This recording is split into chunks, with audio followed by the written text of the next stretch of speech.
ஒரு காலத்தில் தமிழ்நாட்டின் தெற்கு பகுதியை மட்டும் இல்ல, கடல் வர்த்தகத்தையும் கட்டுப்படுத்திய ஒரு பேரரசு இருந்தது.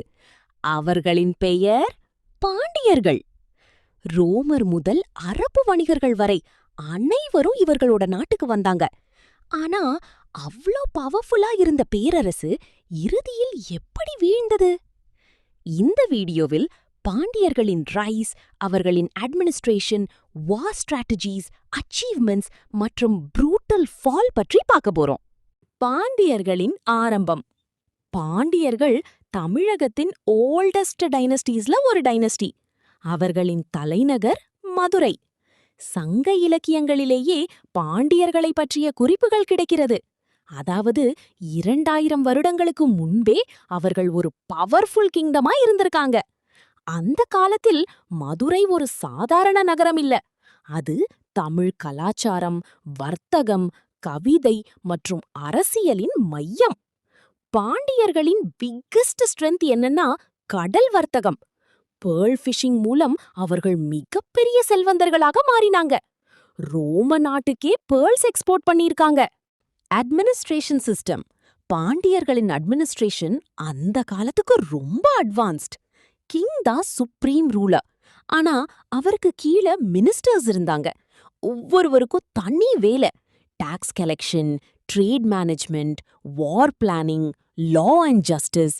வில்லேஜ் அட்மினிஸ்ட்ரேஷன் கூட ஸ்ட்ராங்கா இருந்தது. ஒவ்வொரு ஊருக்கும் லோக்கல் லீடர்ஸ் இருந்தாங்க. ஃபார்மிங் இக்கானமியின் பேக்போன்.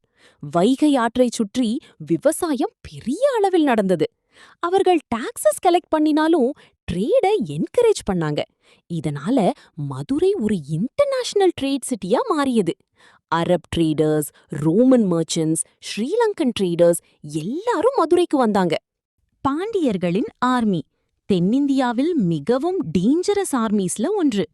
அவர்களிடம் இருந்தது elephant army, horse cavalry, archers, sword warriors, naval force. Battle ஃபீல்ட்ல அவர்களின் எலிஃபென்ட் அட்டாக் ரொம்ப ஃபேமஸ்.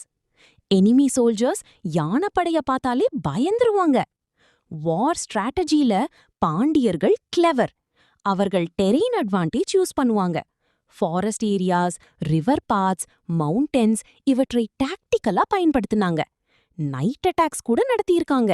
அதுவும் மட்டும் இல்ல, சீ ட்ரேட் ரூட்ஸை கண்ட்ரோல் பண்ணினதால நேவல் மூவ்மெண்ட்லும் ஸ்ட்ராங். இதனால சவுத் இந்தியாவில் அவர்களை டிஃபீட் பண்ணுவது ஈஸி இல்ல. Achievements of the Pandyas. பாண்டியர்களின் அச்சீவ்மெண்ட்ஸ் வார் மட்டும் இல்ல, தமிழ் மொழி வளர்ச்சிக்கும் அவர்கள் பெரிய காரணம். சங்க இலக்கியங்களை சப்போர்ட் பண்ணாங்க. போயட்ஸ், ஸ்காலர்ஸ், ரைட்டர்ஸ் அனைவருக்கும் இம்பார்ட்டன்ஸ் கொடுத்தாங்க. மதுரை தமிழ் கலாச்சாரத்தின் ஹார்ட்டா மாறியது. டெம்பிள் ஆர்கிடெக்சர்லும் அவர்கள் கான்ட்ரிபியூட் பண்ணாங்க. பல கோவில்கள் அவர்களால் எக்ஸ்பேண்ட் செய்யப்பட்டது. ட்ரேட் மூலம் வந்த வெல்த் முழு கிங்டமையும் ரிச்சா மாற்றியது. அந்த காலத்தில் பாண்டியா காயின்ஸ் கூட ஃபாரின் கண்ட்ரீஸ்ல கிடைத்திருக்கிறது. சோழாஸ் வர்சஸ் பாண்டியாஸ்.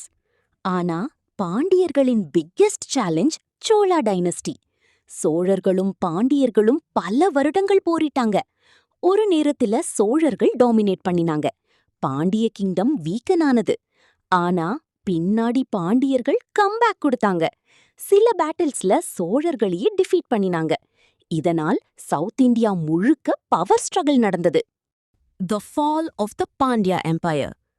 ஆனா எல்லா பேரரசுகளுக்கும் போல பாண்டியர்களின் டவுன்ஃபாலும் ஆரம்பமாயிற்று. முதலில் இன்டர்னல் சிவில் வார்ஸ். பிரின்சஸ்குள்ள பவர் ஃபைட் ஆரம்பிச்சுது. இதனால் கிங்டம் வீக்கானது. அதே நேரத்தில் வட இந்தியாவிலிருந்து வந்த invasions. Delhi sultanate general Malik Kafur தென்னிந்தியாவை அட்டாக் பண்ணினார். பல நகரங்கள் கொள்ளையடிக்கப்பட்டது. மதுரையும் சிவியர் டேமேஜ் சந்தித்தது. ட்ரேட் பாதிக்கப்பட்டது. இக்கானமி கொலாப்ஸ் ஆக ஆரம்பிச்சது.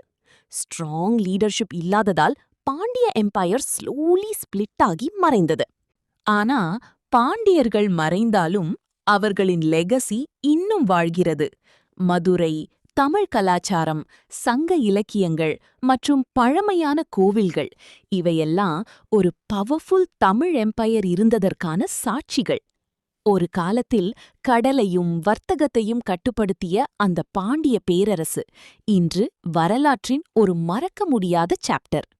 இந்த மாதிரி மேலும் ஹிஸ்டாரிக்கல் வீடியோஸ் வேணும்னா சப்ஸ்கிரைப் பண்ணிட்டு கமெண்ட் பண்ணுங்க.